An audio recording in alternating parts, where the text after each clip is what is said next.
कुरैशी साहब, आप क्या समझते हैं सर, ये स्टेज दिन भर इस एतराज़ात का शिकार बना रहा और अभी फाइनल मरहल में यहाँ पे जगह सेलेक्ट हुई है, आप क्या समझते हैं इतनी जल्दी में इतना बड़ा स्टेज तैयार हो जाएगा? देखिए,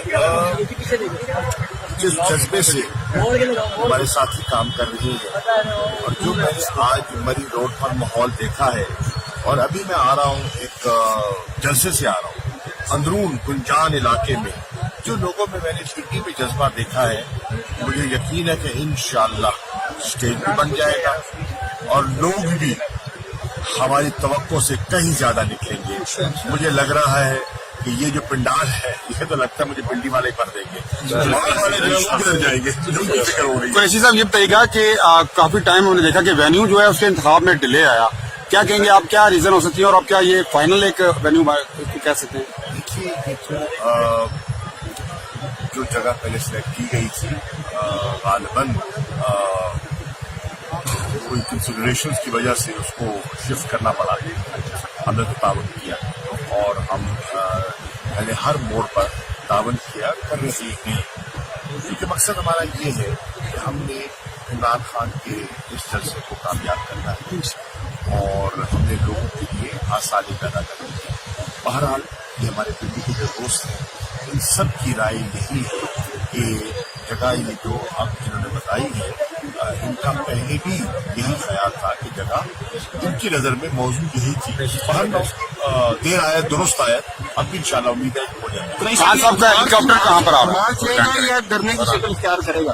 इसका फैसला इमरान खान साहब करेंगे। खान साहब का हेलीकॉप्टर कहाँ पर लैंड करेगा? लैंडिंग का भी इशू आ रहा है। ये अब हम टेकअप कर रहे थे, सिक्योरिटी कंसिडरेशंस को सामने रखते हुए जो सबसे मुनासिब जगह थी वो परेड ग्राउंड, और हमने इस्लामाबाद की इंतजामिया ये दरखास्त की परेड ग्राउंड को सिक्योरिटी के पॉइंट ऑफ व्यू से मुनासिब, और हमने इमरान खान के इस जलसे को कामयाब करना है और हमने लोगों के लिए आसानी पैदा करनी है। बहरहाल ये हमारे दिल्ली के जो दोस्त हैं, इन सब की राय यही है कि जगह ये जो अब जिन्होंने बताई है, इनका पहले भी यही ख्याल था कि जगह इनकी नजर में मौजूद यही थी। देर आया दुरुस्त आया, अब भी इंशाल्लाह उम्मीद है कि हो जाएगा। खान साहब का हेलीकॉप्टर कहाँ पर आ रहा है? या डरने की शक्ल इख्तियार करेगा? इसका फैसला इमरान खान साहब करेंगे।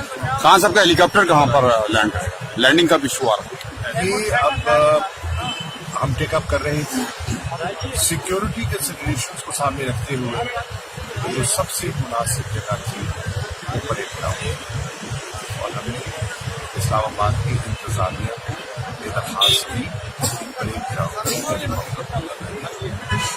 को सिक्योरिटी के पॉइंट ऑफ व्यू से मुनासिब, और मैंने कहा गया था कि पिंडी से इजाजत लें, उन्हें इजाजत दे दी। इस्लामाबाद की इंतजामिया आड़े आ रही है और रुकावटें डाल रही है, जो कि नामुनासिब है। अब मुझे मालूम नहीं है, मैं असद उमर साहब और अली अवान साहब हमारी एमएलए इस्लामाबाद के वो सूरत हाल से निमट रही हैं और कॉन्टेक्ट है, मैं उनसे बात करता हूँ, पूछता हूँ कि एक फैसला क्या हुआ है। अभी जो स्टेज यहाँ पे तैयार हो रहा है, आप क्या मुतमिन है सिक्योरिटी के हवाले से? देखिए, सिक्योरिटी तो दुआ कर सकते हैं कि अल्लाह ताला हिफाजत फरमाए, जैसे कि अल्लाह ताला ने वज़ीराबाद में हिफाजत फरमाई थी। सिक्योरिटी रिस्क तो आप सिर्फ कहीं भी लगाए वो रिस्क तो आ सकता है। वज़ीराबाद में क्या था, हमने क्या किया था, आपने देखा लाहौर से लेकर और रवान तक हमने कहीं नुकसान पैदा किया, हमने तो बाजार बंद नहीं होने दिए, हमने तो ट्रैफिक को रवा दवा रखा, हमने तो बच्चों की तालीम को मुतासिर नहीं किया। जो नॉर्मल एक्टिविटी थी उस शहर की, जिस शहर से हम गुजरते थे जीटी रोड पर, हमने कहीं उसको मुतासिर नहीं होने दिया और अपनी बात की और अगर आगे निकल गए। बदकिस्मती से हमला हम पे हुआ, तजावुज उन हासिदों ने किया जो इमरान खान से हसद करते थे, जो उसके खौफ में मुब्तला है, उन्होंने किया। अल्लाह ने महफूज किया। मेरी दुआ है कि अल्लाह ताला इंशाअल्लाह उनको भी और जितने हमारे साथी پورے پاکستان سے آ رہی ہیں انہیں محفوظ رکھیں، وہ خیر و خوبی آئیں اور خیر و خوبی اپنے گھروں کو لوٹیں. Thank you G.